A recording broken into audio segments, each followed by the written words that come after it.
এখন commercial cylinder পাওয়া যাচ্ছে না, দুদিনের স্টক রয়েছে গ্যাসের। ওটা নিয়ে আমরা একটু চিন্তিত রয়েছি। জগন্নাথ মন্দিরে যেখানে আমরা প্রায় 3000 লোকের প্রসাদ আমরা রান্না করছিলাম, ওটা এখন এই মুহূর্তে আমরা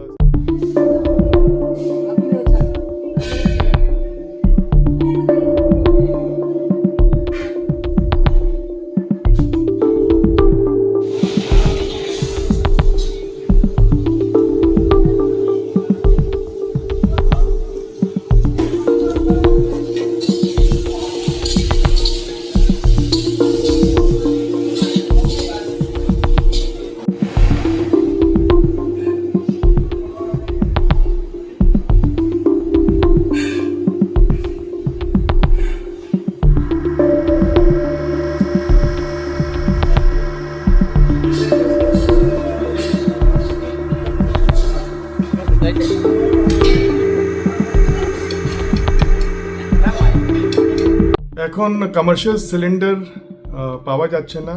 আর যত আমরা সিলিন্ডার পেতাম ও থেকে কম মাত্রায় সিলিন্ডার এখন আসছে। আমরা এটাও শুনেছি কি কমার্শিয়াল যে সিলিন্ডার আছে ওটা রেস্ট্রিক্ট করা হয়েছে। তো আমাদের দীঘা জগন্নাথ মন্দিরে যেখানে আমরা প্রায় 3000 লোকের প্রসাদ আমরা রান্না করছিলাম, ওটা এখন এই মুহূর্তে আমরা 750 লোকের করছি। একটু রেস্ট্রিক্টেড, কেন কি যে গ্যাস সাপ্লাই আছে ওটা এখন রেস্ট্রিক্টেড হয়েছে। কিন্তু ভগবানের যে ভোগের জন্য যেটা লাগে ওটা গ্যাস এখন আছে। কিন্তু যে বাইরের লোকের জন্য আমরা তীর্থযাত্রীর জন্যে যেটা আমরা ভোগটা রান্না হতো ওটা পরিমাণটা কমানো হয়েছে। আমাদের ইসকন কলকাতাতেও আমরা অনেক স্টেপ নিয়েছি। এখন এলপিজি সংকট যেটা হচ্ছে, সেই জন্যে আমরা এখন আমাদের যে সাধু সন্ন্যাসী থাকে ওদের জন্য খিচুড়ি রান্না করা হচ্ছে। আর এখন আমাদের 2 দিনের স্টক রয়েছে গ্যাসের, কিন্তু এখন আমরা চেষ্টা করছি কত গ্যাস পাওয়া যায়, এর উপরে নির্ভর করবে।